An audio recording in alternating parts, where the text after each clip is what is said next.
இங்க ஒரு குட்டி பொண்ணு லைட்டா இருமுனதுக்கே அவளோட மனநல சரியில்லாத அப்பா அவளோட பாடியை சூப் வச்சு அவளோட எலும்புகளை வச்சு ஒரு பொம்மை செஞ்சு மார்க்கெட்ல அதிக பிரைஸுக்கு வித்துறாரு. ஆனா அந்த மர்மமான பொம்மையா ஒரு லேடி வீட்டுக்கு வாங்கிட்டு வந்துடலாம். அதுக்கப்புறம் தான் அவளோட வீட்டுல பயங்கரமான சம்பவங்கள் நடக்க ஆரம்பிக்குது. ஆக்சுவலா மேய்ங்க ஒரு குட்டி பொண்ணு அவ ஃப்ரெண்ட்ஸ் கூட வீட்டுல கண்ணாமூச்சி விளையாடுறா. அந்த டைம்ல அவளோட அம்மா யோசி வெளியே கடைக்கு போக வேண்டியது இருந்ததால கத்தி மாதிரி ஷார்ப்பான பொருட்களை எடுத்து ஒளிச்சு வச்சுட்டு கிளம்புறா. அப்போ எல்லாரும் ஓடி போய் ஒளிஞ்சுக்கிறாங்க. ஆனா மேய் மட்டும் ஒளிஞ்சிக்க இடம் கிடைக்காததால அவளோட வீட்டுல இருந்த ஒரு பழைய வாஷிங் மிஷினுக்குள்ள போய் ஒளிஞ்சுக்கிறா. கொஞ்ச நேரம் கழிச்சு யோசி வீட்டுக்கு வந்ததும் அவளோட பொண்ணு எல்லா இடமும் தேடுறான். ஆனா அவளை எங்க தேடியும் காணல. மத்த குழந்தைங்க கிட்ட கேட்கும்போது அவங்களும் தெரியாதுன்னு சொல்லிடுறாங்க. உடனே போலீஸுக்கு தகவல் கொடுக்குறா. அப்போ ஒரு கிளாத்தை வாஷ் பண்ணலாம்னு அவ போகும்போது அவ பொண்ணோட பாடியை பார்த்து அதிர்ச்சியில உறைஞ்சி போயிடுறான். அந்த விஷயம் அவளோட மனசுல என்னைக்குமே அழியாத காயமா பதிஞ்சிருது. அடுத்த கொஞ்ச மாசத்துக்கு அவ உயிரோட இருந்தாலும் உயிர் இல்லாதவன் மாதிரி தான் வாழ்றா. அதனால ஒரு நாள் யோசியோட அம்மா அவளை ஒரு கோயிலுக்கு போயிட்டு வரலாம்னு சொல்லி அதை பத்தின அறிவிப்பு நோட்டீஸ் ஒன்னு கையில கொடுக்குறாங்க. ஆனா யோசிக்கு போக இன்ட்ரெஸ்ட் இல்லாம அதை கையில வச்சு யோசிச்சுட்டு இருந்த டைம்ல திடீர்னு பயங்கரமான ஒரு காத்து அடிச்சு அதை அப்படியே கொண்டு போகுது. அது அவளை ஒரு பழைய பொருட்கள் விற்கிற மார்க்கெட்டுக்கு கூட்டிட்டு போகுது. அப்போ அங்க ஒரு பாக்ஸ்ல இருந்த அந்த மர்மமான பொம்மையை பாக்குறா. அதை பார்த்ததும் பயங்கர ஷாக் ஆயிடுறா. அந்த பொம்மை பாக்குறதுக்கு அப்படியே அவ பொண்ணு மாதிரியே இருந்ததால யோசிக்காம உடனே அதை வாங்கி வீட்டுக்கு கொண்டு வந்துடுறான். அது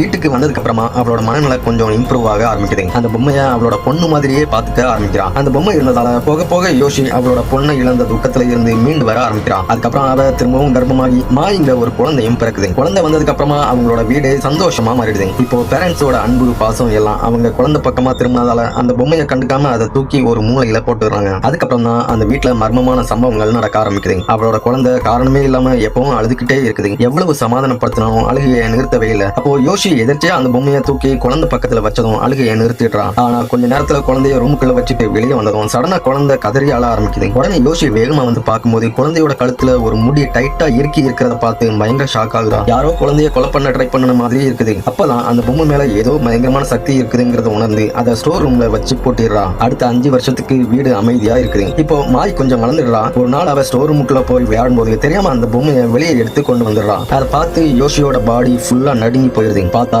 ஃபர்ஸ்ட் ஷார்ட்டா இருந்த அந்த பொம்மையோட தலைமுடி இப்போ ரொம்ப வளர்ந்துருக்குது. அது மட்டும் இல்லாம அதோட நகங்களும் நீளமா வளர்ந்துருக்குது. அன்னைக்கு நைட்டு யாரோ ஒரு பொண்ணு அவ பக்கத்துல அமைதியா வந்து படுத்துக்குது. ஃபர்ஸ்ட் அது அவளோட பொண்ணு மாய் தான் யோசின்னு நினைச்சிருந்துப்பா. ஆனா ஏதோ தப்பா பட அவ லைட்டா ஆன் பண்ணி பார்க்கும்போது அது அந்த பொம்மைன்னு தெரிஞ்சு பயந்து அலறிடுறா. இதுக்கப்புறம் அந்த பொம்மை வீட்டுல இருக்கக்கூடாதுன்னு முடிவு பண்ணி அதை ஒரு குப்பை தொட்டியில தூக்கி எறிஞ்சிட்டு வீட்டுக்கு திரும்பி வர்றா. இதுக்கப்புறம் எந்த ப்ராப்ளமும் இல்லைன்னு அவன் நினைச்ச டைம்ல அந்த பொம்மை அமைதியா திரும்பவும் அவளோட வீட்டு ஹால்ல வந்து இருக்கிறத பார்த்து பயத்துல உறைஞ்சி போயிடுறா.